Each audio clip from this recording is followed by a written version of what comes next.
Okay, so our topic for today is area by approximation methods.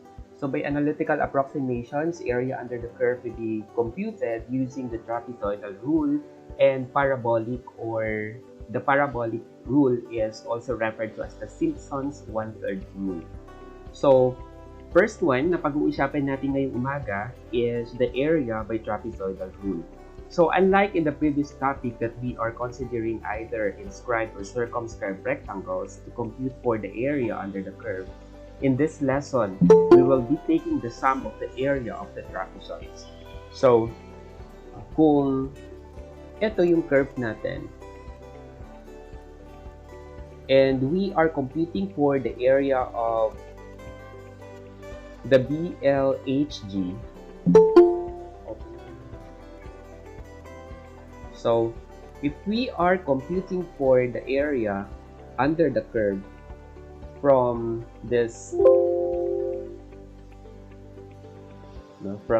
point up to here. Yeah.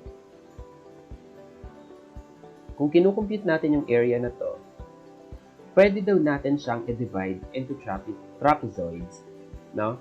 Aside doon sa ginagawa natin in the previous lesson, that we are dividing, first this is the curve. We are dividing our curve, using the inscribed rectangles or using the circumscribed rectangles. So, in this lesson, we are going to take each area as a trapezoid. So, iti-treat natin yung area natin as trapezoid. So, the same lang ito sa ginagawa natin dati doon sa ating rectangular, na strips, or itong using the inscribed and the circumscribed rectangles. Each rectangle has the distance of the delta x. So, dito, ganun din yun, So, delta x din po yung distance niyan, but in here, we are denoting that as the distance d. Ito yung nasa formula natin. So, actually, this formula has derivation, but hindi ko na ipapakita yung derivation ng formula na to, So, recall lang natin yung idea ng trapezoid, So, let's say, ito yung i-consider nating trapezoid. Of course, we are just going to connect this papunta doon. So, medyo mas maliit yung error nito kumpara doon sa inscribed natin na rectangles. Kasi, mas nalilesen natin yung ating error. Kung pag-uusapan natin itong trapezoid ito. So, for that trapezoid, okay, so kung alalahanin natin yung formula ng area ng trapezoid, diba? Kasi if this is the small base and this is the big or the mas malaking base and this is the height, So kasi mas sanay tayong tumingin kapag yung yung trapezoid natin is oriented in this manner, diba? Ito yung base na maliit, ito yung base na malaki, tapos ito yung altitude, the height, So, ang area lang yan is just the average of the bases, Average of the bases multiplied by the height, Alam naman natin yan. Ngayon dito, we are considering this as the h, So, halimbawa, kapag ito ay yung pinakaunang height na to, ang tatawag natin dyan, itatawag natin dito sa unang height na to is h1. In here, that is h2, the height 2. This is the h3, this is the h4, So, tatawagin na lang natin itong last na hn. Okay? So, ngayon, ang mangyayari kasi, kung magkatabi yung dalawang trapezoid, let's say, this trapezoid here, magkatabi sila, ito, si small base na to, ay gagamitin natin to compute for this trapezoid number 2. But, kung babalikan natin, gagamitin din natin itong base na to, siya naman yung malaking base, no? Siya yung malaking base para dito sa trapezoid 1. So, meaning, yung mga nasa loob, itong mga nasa loob, no? Mga interior na mga heights na to, ay nagagamit natin ng dalawang beses, no? So, that's why in the formula, nakahiwalay yung H1 kasi siya yung pinakaunang height, no? Isang beses na kasi siyang magagamit. Pagkatapos itong Hn, isang beses lang din siyang gagamitin kasi siya yung pinakadulo. Lahat ng mga height na nasa interior ay gagamitin natin sa formula ng dalawang beses. So that's why the sum of the height, no, in the interior is multiplied by 2. Kasi po, dalawang beses natin siya ginagamit. So, ano naman itong D and the over 2? Si D po, actually, is this H, no? Siya yung D. Siya rin yung delta X, no? Itong H na to. So, sa formula natin, alam naman natin na mayroon tayong over 2. So, naka-factor out lang yan. So, that's why the D over 2 ay nandoon. So, kung kung i-memorize natin yung formula, it is just the D over 2 multiplied by H1 tapos plus 2 times ng lahat, ng sum ng lahat ng mga interior na mga heights plus yung pinaka-last, no? So, madali lang siyang alalahanin. Okay? So, maybe we can have our example for this. So, the same problem with yesterday. And, ang gagawin lang natin is, i-consider natin siya as parabola. Okay, so we have here our example 6.4. Find the area bounded by the parabola x squared is equal to y minus 1.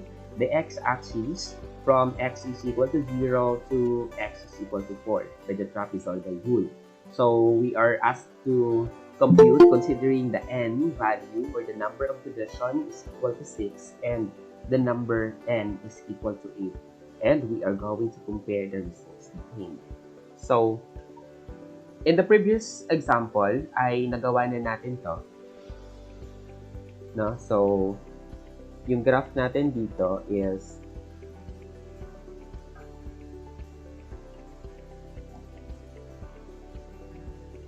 so we have here our y-intercept, no, na equal to positive 1.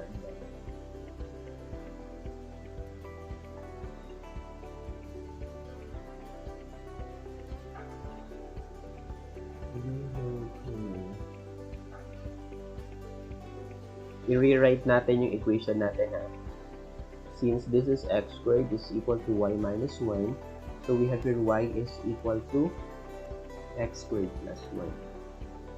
So, if we are going to consider that our y is, our x is equal to 0, then we can say that our y is equal to 1.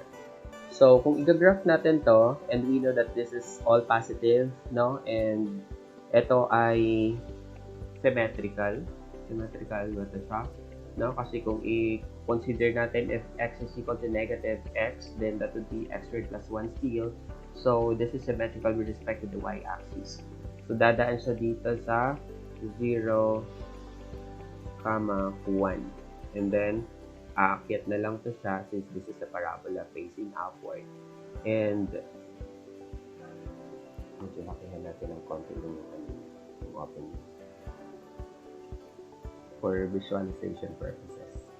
And of course, alam din natin na kung ano yung mukha niya sa kanan, ayun din yung mukha niya sa kaliwa. Okay, so since ang hinihingi sa atin is from x is equal to 0, that's located in the origin, up to x is equal to 4. Ayan. X is equal to 4. And we are going to divide this into 6 kasi yun yung unang question sa atin, no? Na hatiin natin into 6. So, kung hahatiin natin into 6,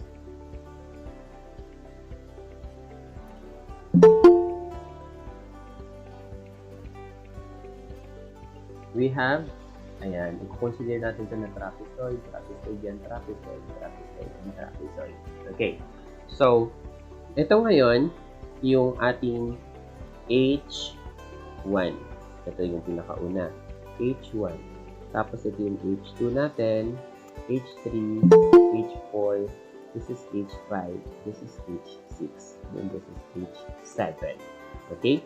So, if we are going to divide, no, para makuha natin yung B, if we are going to divide the 4 and the 6, so that's equal to 2/3, no? So, ang gagawin natin ay gagawa tayo ng symbol. So, lalagay ko lang yung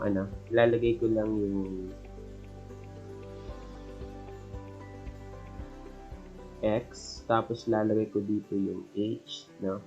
Yung value niya actually, that is equal to yung Y. Pero isusulat natin kung siya ba ay H1, H2 para hindi tayo nalito. So, let's start with 0 and with the increment of 2/3, no? So, that's 2/3 yung pangalawa. So, times 2, so that's 4/3. And then, that's 2. And then 8/3. And then we have here 10/3. And then we have 4. Okay. So, for the value of the H, you can make use of the calculator in order for you to compute for the H. Pero kung magma-manual ka, okay lang. So, let's start, no? So, with our equation, punta muna tayo sa table natin. Equation natin is x squared plus 1. And then, let's start with 0 at mag-i-end tayo sa 4. Tapos, yung step natin ay 2/3, no? Kasi yun yung ating delta x. Okay. So, that would be 1. Tapos, this is 13/9. So, susulatan ko siya dito. Our H1 is equal to 1. Our H2 is equal to 13/9. Sulat ko nga muna. H3, this is H4, this is H5, H6, and H7. So, we have next, that is 25/9. So, 25/9. And then, meron tayong 5 at saka 73/9. So, this is 5 and 73/9. And then, we have here 109/9 tapos 17. So, this is 109/9 and this is 17. Okay. So, since kompleto na yung mga values natin, ay pwede na natin siyang i-substitute sa formula. No? So, recall our formula for the area is equal to B/2. That would be H1 plus yung 2 times yung mga interior. So, that's H2, H3, H4, H5, plus H6. And then, plus H7. So, makikita natin dito na nakahiwalay yung H1, yung first, and H7, yung last. Kasi nga, sabi ko, isang beses lang itong ginagamit. So, lahat ng interior natin ay naka times 2. Kasi sila ay dalawang beses gagamitin sa formula. Okay.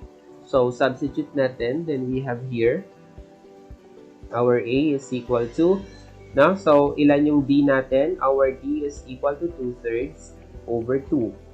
Our H1 is equal to 1 plus 2. Yung kasunod, ito yung mga to. Lista lang natin. So, that's 13/9, 25/9, 5, 73/9, and 109/9. No? And, iurong ko na lang to para hindi ko na siya ibaba. Okay. Tapos ito ay iurong ko din para hindi makakita.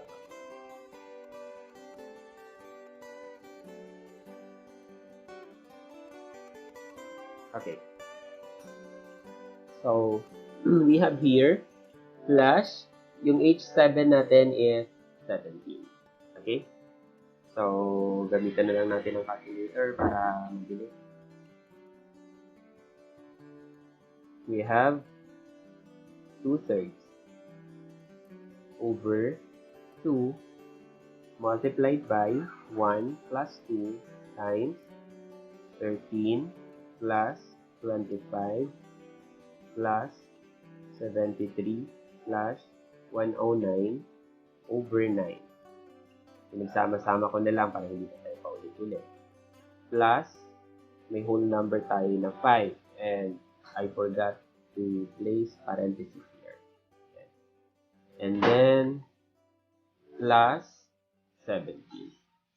And this is equal to 692 over 27. So, our area here is equal to 692 over 27. So, that's approximately 25.63 square units, no? So, mamaya na natin i-compare para dun sa isa, no? So, ang kasunod na gagawin natin is we are going to take our n is equal to 8, no?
That would be our delta x, which is equal to d.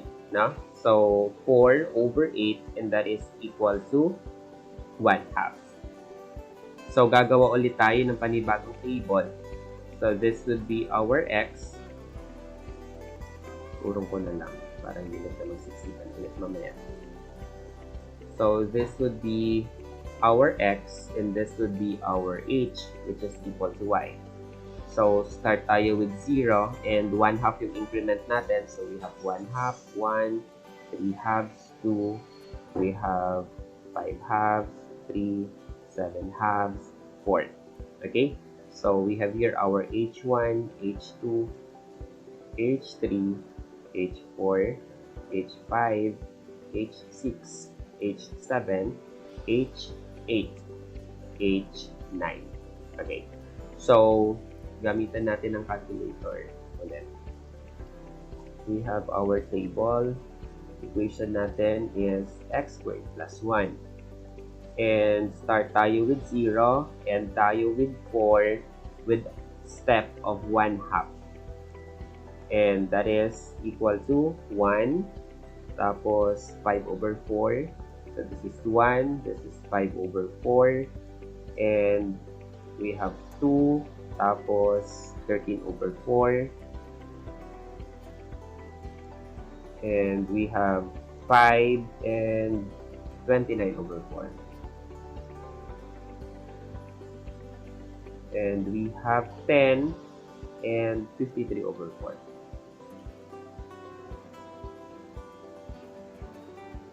And we have 17. Okay. So, applying this to our formula, we have our formula. The area is equal to d over 2 multiplied by h1 plus 2 times the interior, no? 3, 4, 5, 6, 7, 8. No? Hanggang 8 yung interior natin kasi yung last natin is 9. tapos plus h9. Okay. So we have here d is 1/2. So this is 1/2 over 2. Our h1 is equal to 1, 2 times 5 over 4 plus 2, 13 over 4 plus 5, 29 over 4 plus 10, and 53 over 4. And plus 17. Okay? So, computing for the area, we have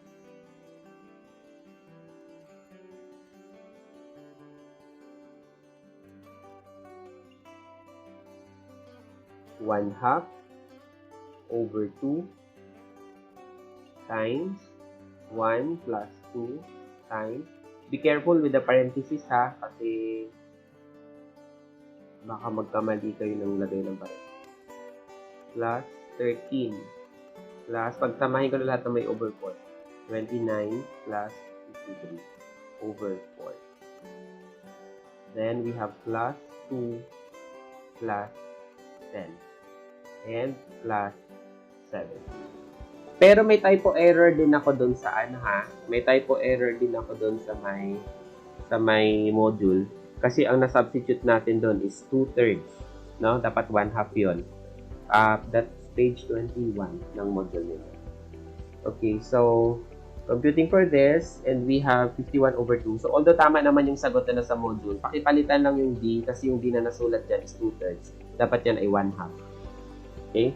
So, we have 51 over 2.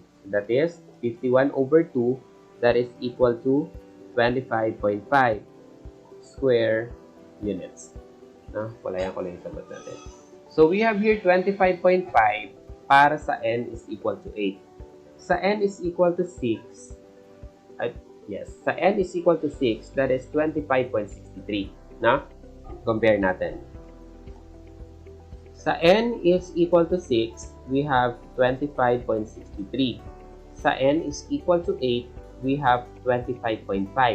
Yung true value natin, no, na area is 25.333, no?